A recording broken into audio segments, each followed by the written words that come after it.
Hi guys, welcome. Day 3, 20 minutes stronger. So day 1, we did some jumping, great for bone health. Day 2, we did some strength training, working pretty much focusing on our arms. Today, day 3, it's Pilates day. I am, after all, a Pilates teacher.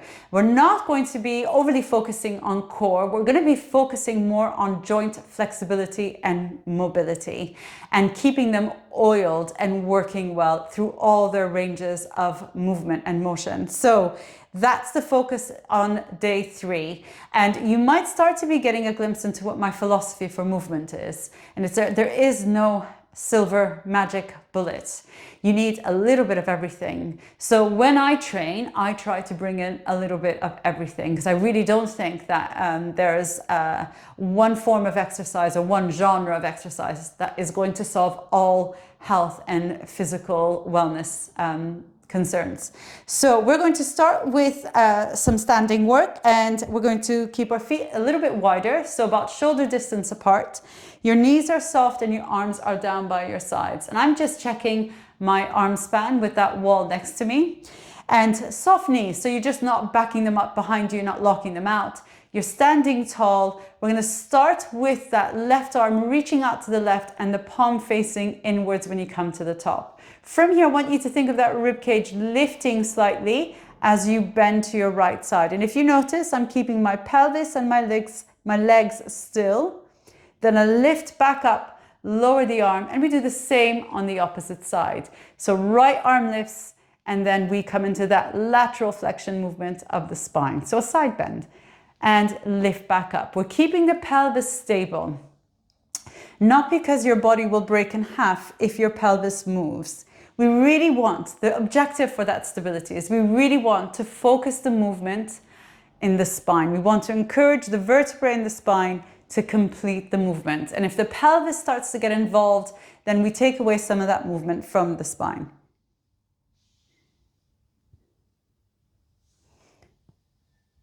Great. We're going to do one more side bend to each side.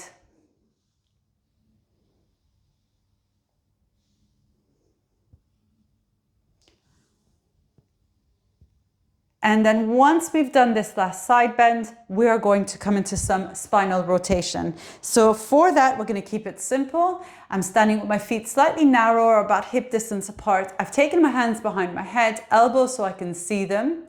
I'm standing tall. I'm not leaning into my lower back, and I'm also not pushing my head forward with my hands. I'm trying to keep that length through the back of my neck. And we're going to rotate the head, neck, and spine to the left. And if you notice, I didn't mention my pelvis. I want that to stay forward facing. Then imagine getting a little taller as you rotate back to your center. And then rotate head, neck, and spine to the right. And again, think of lengthening through the spine to come back to your center. We're doing 3 more to each side.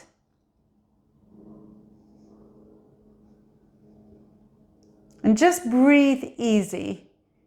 So some find it helpful to breathe out as they move into their rotation and then breathe in to come back.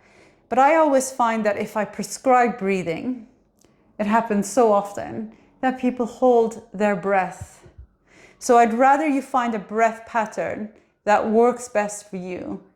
Get used to that movement pattern as well as breathing at the same time.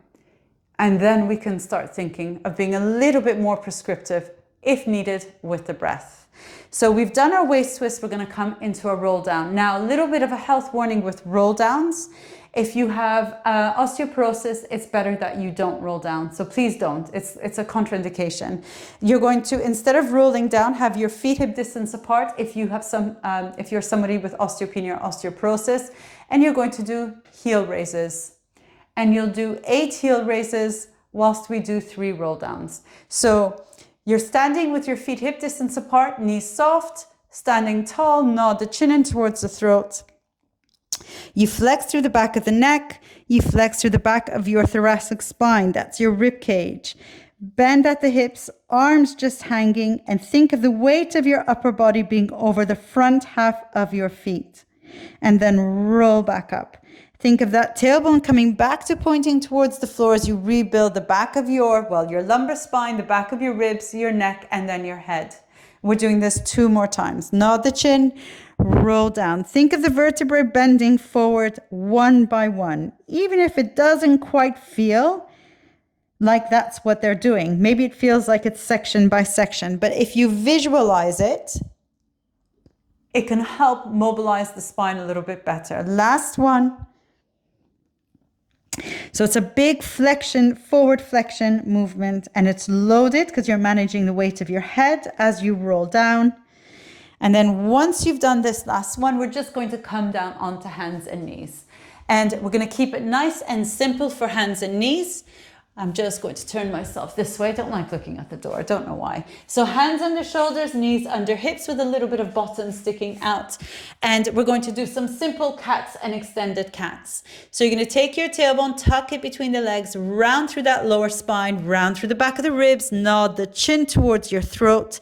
Check your shoulders are relaxed here. And then come out of that cat shape. Go back to your start position, lift the gaze slightly and press that chest forward and up. And then you're going to go again, 3 more. So in a controlled cat and extended cat in Pilates, when you come out of your traditional cat and come into cat extension, I don't want too much work happening in your lower back. I want you to focus on pressing your chest forward and up. So extending your thoracic spine, that area behind your rib cage.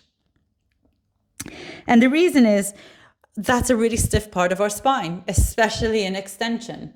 There are good reasons for it to be this stiff, but not, we've become less mobile because of the type of lifestyles that we use. Very sedentary, mostly desk-based. And, the use of mobile tech has also encouraged that. Once you've done that last one, you're just going to have a little rest for your wrist, have a little sit back onto your heels and reach the arms forward.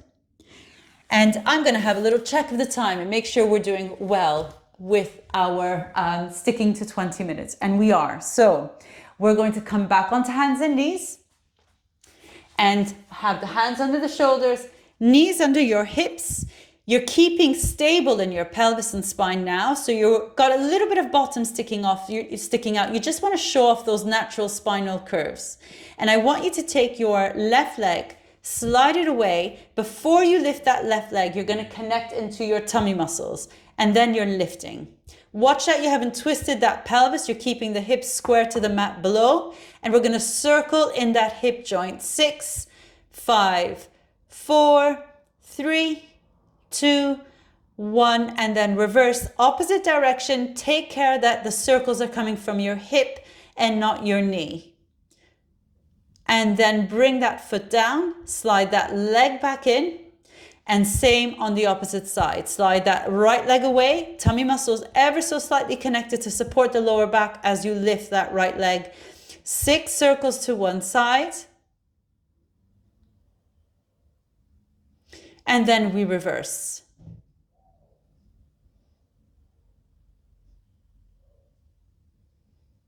And then bring that leg back down. And we're going to come and lie tummies down on our mat.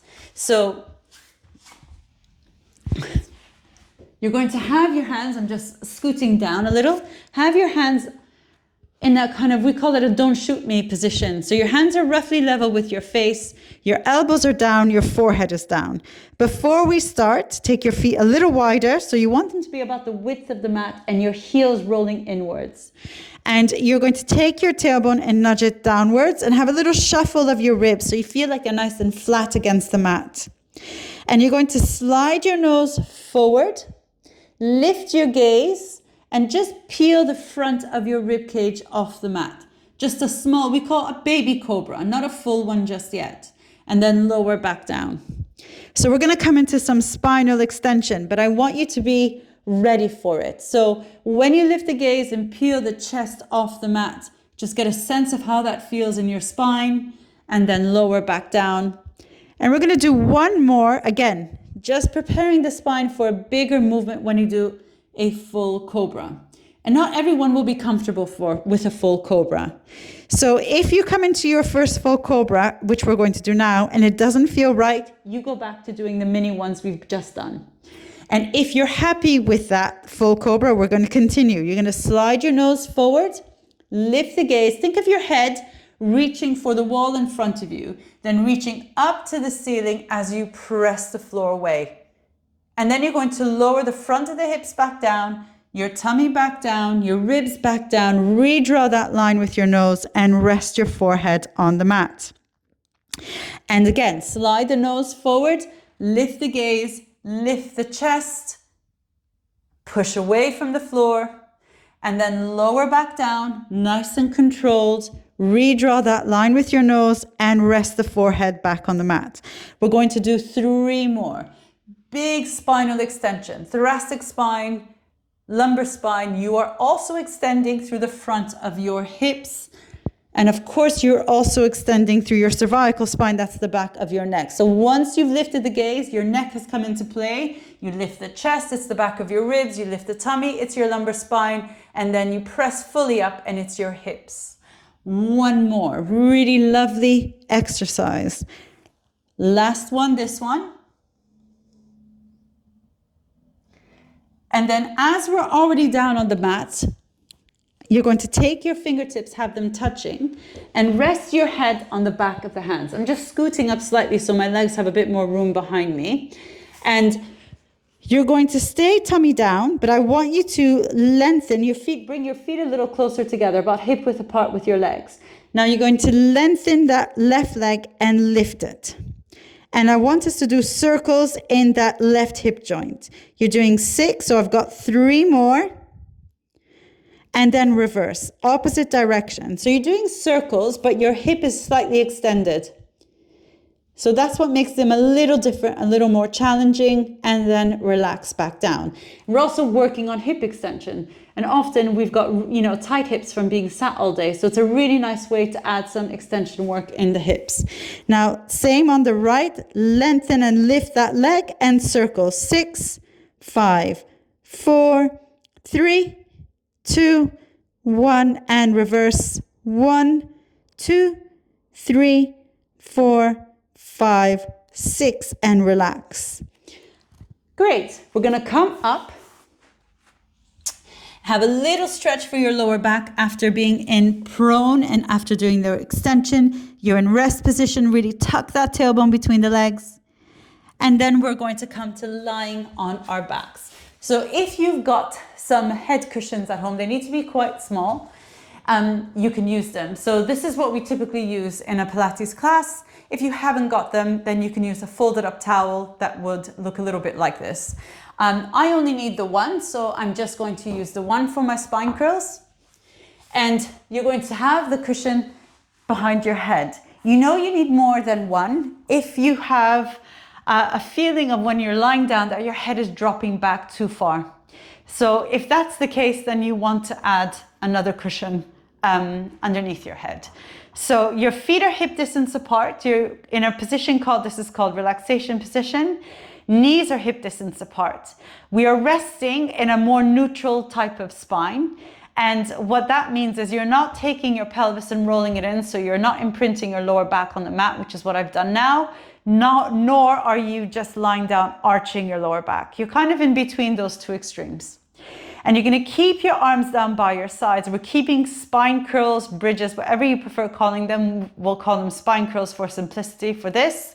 We're keeping them really simple, and we're doing 6 really simple spine curls. Take your pubic bone.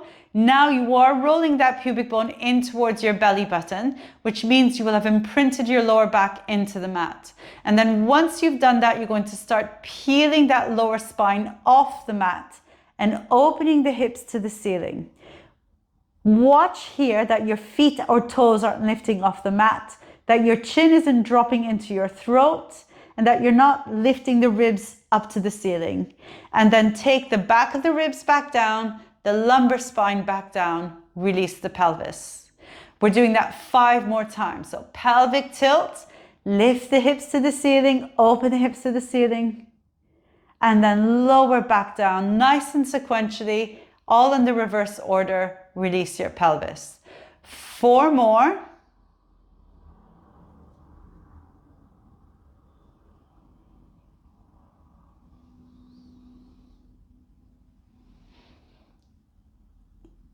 So it should feel like you're almost like articulating each of the vertebrae back down on the mat as you lie back onto the mat.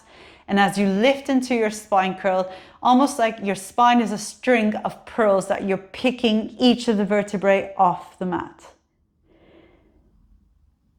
And let's do one more spine curl here.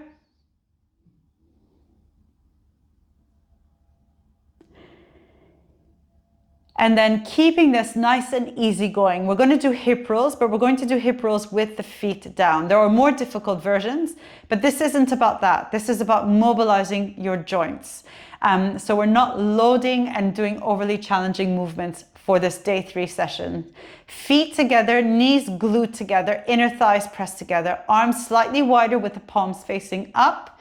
You're going to take your pelvis and legs over to the left. So as I go over to the left, my right foot has come off the mat because it's staying stuck to the edge of my left foot. My knees are glued together. My right bum cheek has come off the mat, but my right shoulder blade is staying on the mat. And then I'm going to feel like I'm almost reeling the legs back to the start position. Brief pause, and then I go over to the right. So my left foot now stuck to the edge of my right foot. My knees are glued together. My inner thighs are pressing together. My left shoulder blade is down.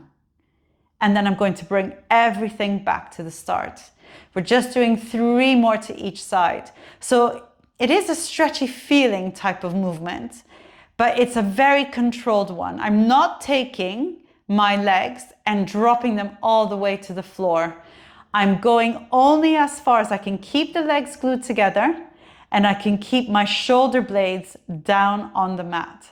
So it's a really controlled mobility exercise rather than a stretch. We're going to now go over to the right, and then we'll have 1 more to each side.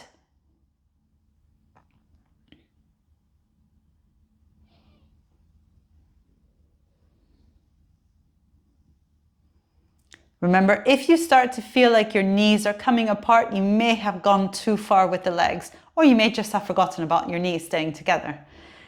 Last one, this one. And then you're going to carefully turn to your side, and we are going to come up to standing. So back to standing, and we haven't really done much mobilization of our shoulders, so that's what we're going to do next. We're going to reach both arms forward and up to the ceiling and circle them out to the sides. If you want to do a little squeezing together of the shoulders on your back, you can. We're going to do 3 more in this direction.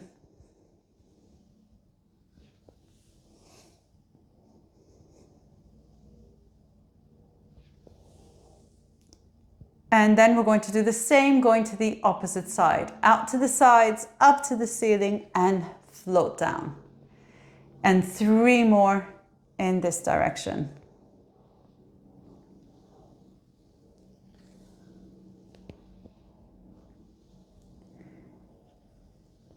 Good.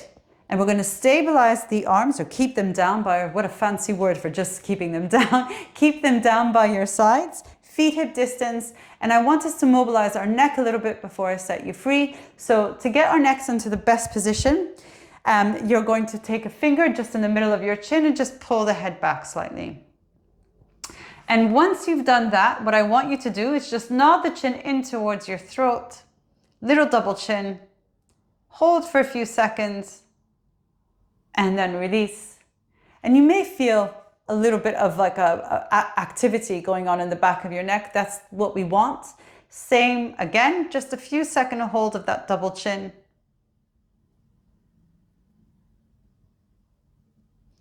And release. Excellent. And then before I set you free, we're going to do some neck rolls. So keeping the head and neck lengthened, you're just going to turn your head to the left. Come back to the start and turn to the right. and come back to the start. Just 2 more to each side. Notice if one side feels a little stickier than the other. 1 more to each side.